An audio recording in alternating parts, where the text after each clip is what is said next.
Welcome back to the Flip House, everybody. I'm Jim Viebrock. In our very first video of this, we were referring to this affectionately as the flea house because it had an incredible infestation of fleas in this house. But since then, the carpet's all gone, the padding's all out of here, and we swept it up. We think we've gotten all the fleas out of here. So now it's time for the real demolition. But before we started with that, I want to take you inside and let's walk through this house and talk about some of the things that I have as a concern with it. So let's go ahead and come inside.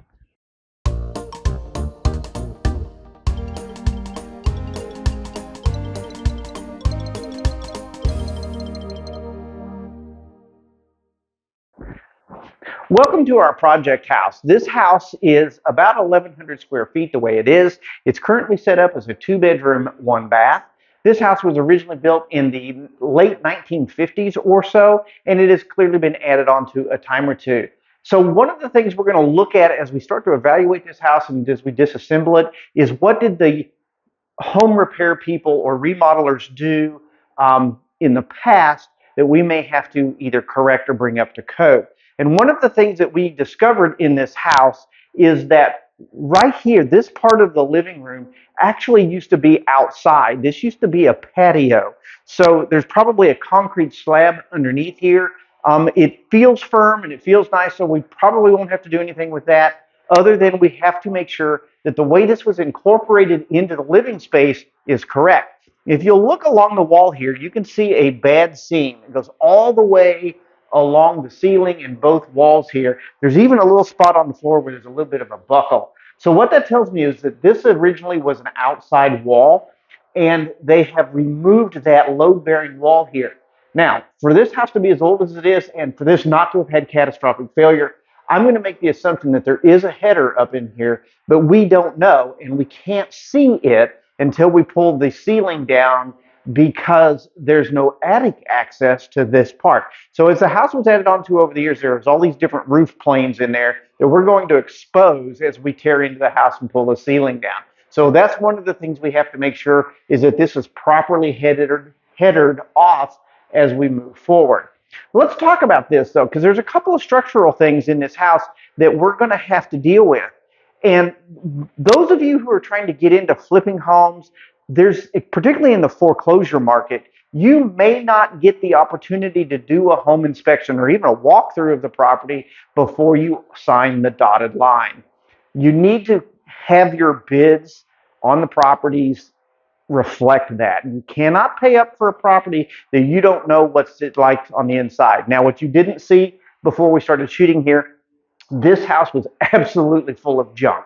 So we had to get all of that out. We had the carpet that was in here that was full of fleas. We got all of that out. And we've got this house relatively clean. Now, it still has a pretty stout smell in here, but we're working on that as we go. So again, for those of you who are trying to get into the foreclosure market or the sight unseen wholesale market, just understand there's going to be surprises along the way as you start to fix the house. What Renee and I like to do with our properties is gut them all the way out to the studs. We want to fix everything on the inside so that when the house is done, it is brand new and up to code. So you're going to get to watch that over future episodes. As you walk to the center part of the house, you can actually feel the floor kind of slope to this point. And there's clearly a bowl here. If you put a ball on the floor, it would roll right here. And you can see the center column where all of the weight of the walls, load-bearing wall here, so this would be the center of the original house, all of that weight is right here on this column. When we open this up, I guarantee you this is an open space instead of having a solid beam in here. And all of this weight over time is constant pressure. Gravity works on a house 24 hours a day, 7 days a week. And if it's not properly structured, this will all settle. And what you're going to see right here in this doorway is what I'm talking about, is this is way out of square. So we'll do it over here too, so you can see this way. You can see the gap of the air. So you can see how much this doorway has settled over the years. So this is something that we're going to have to fix. Now, I already went underneath the house and looked to see what was happening here. This is simply because it wasn't properly structured to begin with, and it has settled over time. Somebody along the way realized this was happening, and there is some support underneath there, but unfortunately, they supported it where it sagged. So one of the things in one of our future videos is you're going to see us put a nice triple beam underneath this house to support this weight. That's going to be a great video for you to watch, so don't miss it. So be sure and go to the channel, like, subscribe, and hit the notification button so that you'll see these projects as this whole project moves forward.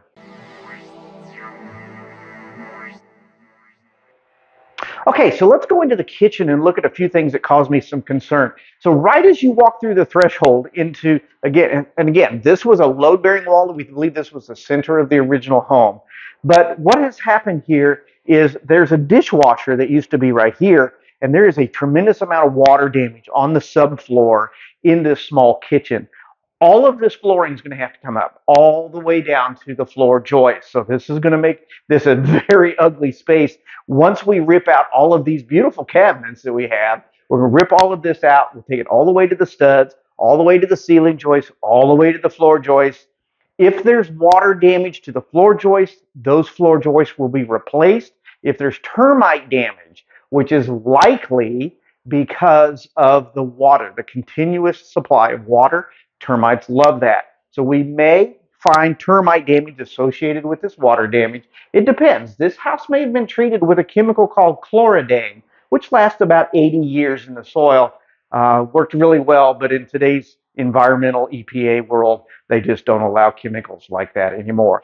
So we may not find the termites. If we don't find the termites, it's because it was treated probably with a chemical like that. But what I want to show you is this right here. I'm actually a little nervous about stepping here because this is rotted under the sink. The sink was leaking, and it has rotted this floor to the point to where it actually flexes under my foot.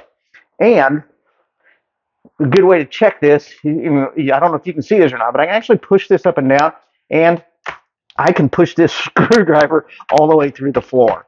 So this obviously is unsafe to walk on. Really, the only thing probably keeping people from falling through this floor all along was this triple layer of vinyl that is here. But where I broke through this floor is clearly no good.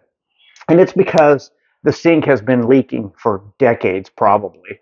And unfortunately, in a rental type situation, some renters won't tell the landlord about a problem because they're for fear of it raising the rent or that they're going to have to fix it or something. Trust me, landlords would rather know that there's an issue with your house so that they can fix it. And if your landlord won't fix it, then you need to get a different landlord. As soon as your lease is up, move. So we like to maintain our homes. A good landlord will. So obviously the kitchen is going to be completely gutted out, and we will have to work on that. So let's keep walking into this room. This is one of the add-ons that was in this house. We're actually going to turn this space into a master bedroom later on. But what you can't see on the video is that this floor slopes from one side to the other. It's about a 12-foot room, and it slopes about 2 inches from one side to the other. So it's a pretty good slope. So we're going to have to lift this up to where it's level and then re-support it.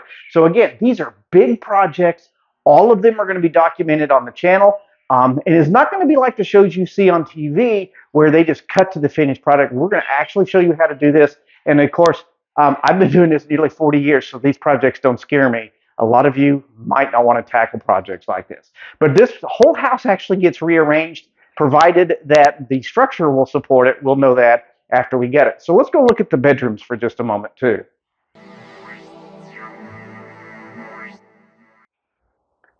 All right, so let's stop here in the hallway and take a look at something. If you can see here, we have a similar issue. There's what I was hoping was beautiful hardwood floors underneath all of this. Turns out they just used some hardwood planking to make a repair.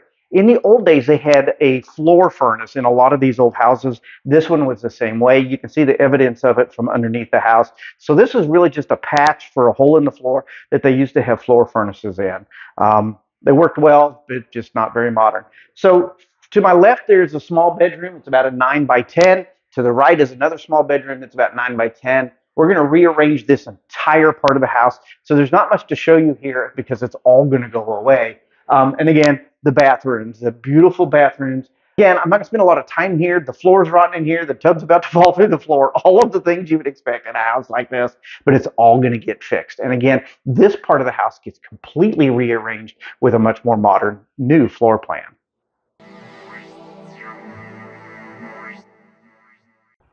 Okay, so let's take a quick look outside. One of the things that we need to talk about, and I'm going to point this way, we'll go here in just a minute, but there's a retaining wall here that has failed, so we're going to get an excavating crew in here to fix this parking area. This tree, which is leaning over the house and is dying, is going to have to come out. I know that upsets some of you, but this is an improperly placed tree. We'll put some new ones in the backyard to make it better and safer for the house as well. So let's walk down this way just for a second.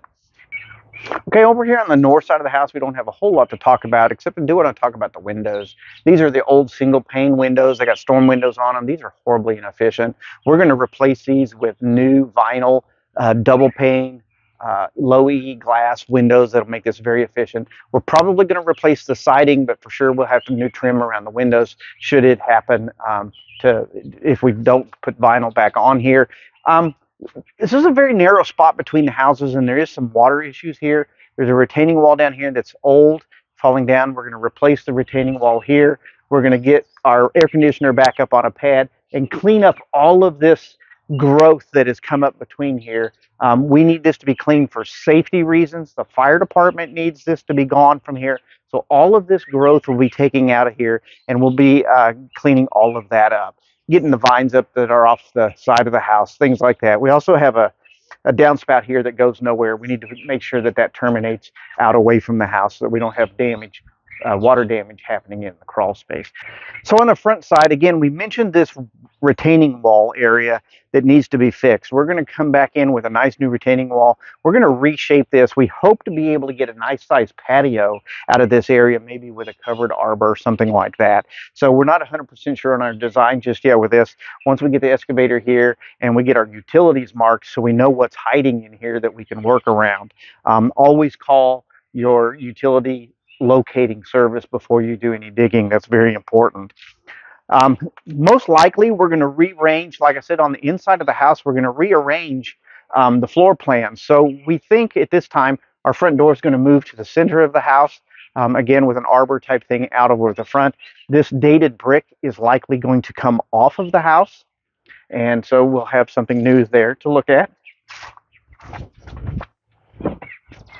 And as we come on around the side, I want to point out a few things here that are important to look at when you're looking at a house, particularly on the outside. We have old termite damage down here on the trim boards here. So we need to make sure and check this corner out really good to make sure that we don't have any structural issues. We may have to replace a sill plate, maybe even a rim joist or something along those lines in there. We just don't know what's behind that brick until we take it off and look. And then there's some water damage up in the soffits in a place or two. And most likely all of the siding on this house is going to come off. What I don't like is these old terraces that are here. While we're building terraces and doing retaining walls, I think what we're going to do is come off the corner of this house with a nice little retaining wall and make this area flat here as part of the yard, since we're on a pretty good slope down here in hill country. So let's go in the backyard and take a look at what we might do back there. While we have our excavator here, there's a couple of things we need to take care of. Right here in front of me is an old metal septic tank that has collapsed. Like I said, this house was probably built in the 50s, and all of those systems have now completely failed. Along the line, though, the county came through here and put an actual municipal type sewer system in here. So this house is actually running on what I'm going to call a city sewer system. And this tank is no longer being used, so it's not an environmental issue at all. We're going to have this properly filled and disposed of. But what happened somewhere along the line is they pierced through the wall of this foundation to run a sewer line out here that is now abandoned. So we're going to make that go away. But there, you can see that the wall has cracked through there. If we were going to sell this home, we would have to get this fixed, and justifiably. It's not a hard fix, but it's, again, going to be one of those videos in this series of videos on how we take care of that for you, just to take some of the fear out of your inspection notice should you get one someday, you know, coming down the line. So these things are easily fixed by a qualified brick mason. Standing right here is going to be a new deck. We're going to have about a 12-foot wide deck by about an 8-foot or 10-foot deck this way. Stairs going out to the new platform that we're going to build with the retaining wall there. This is our access to the underside of the house. We're going to spend a lot of time under this house fixing a few things. Again, future videos that you don't want to miss. Now, this is that master bedroom area we talked about just a few minutes ago. The bad news is the county that we're in doesn't have codes. That's going to mortify some of you, especially over on the West Coast where you have to get a permit to sneeze. So there's a lot of things that we just need to bring up to code to make life a little bit better. But somewhere along the line, they decided that putting wood on the ground was a good idea, and clearly this isn't holding anything up. So we're going to go in there and fix all this. We still have some trash to get out of there. All of this is supported by two posts. This post here and a post on the other side, and a beam that is completely undersized. So this is the spot that we have to lift and make level.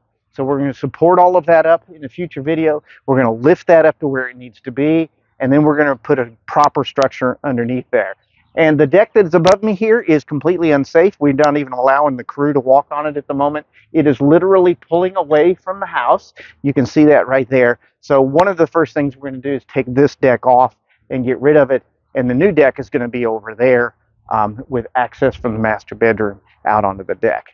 So guys, that's just a nutshell of what we're going to have to do to this house over the next series of videos. So if you want to watch this house transform, please go to the channel, like, subscribe, and hit that notification bell so that you'll get notified every time we upload a new video about every one of the projects I just described to you that we're going to do.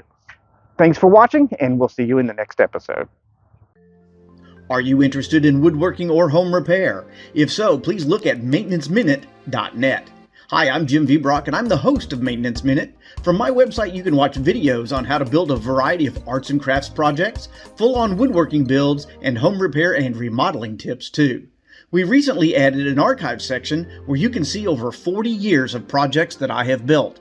Please take a moment and visit maintenanceminute.net.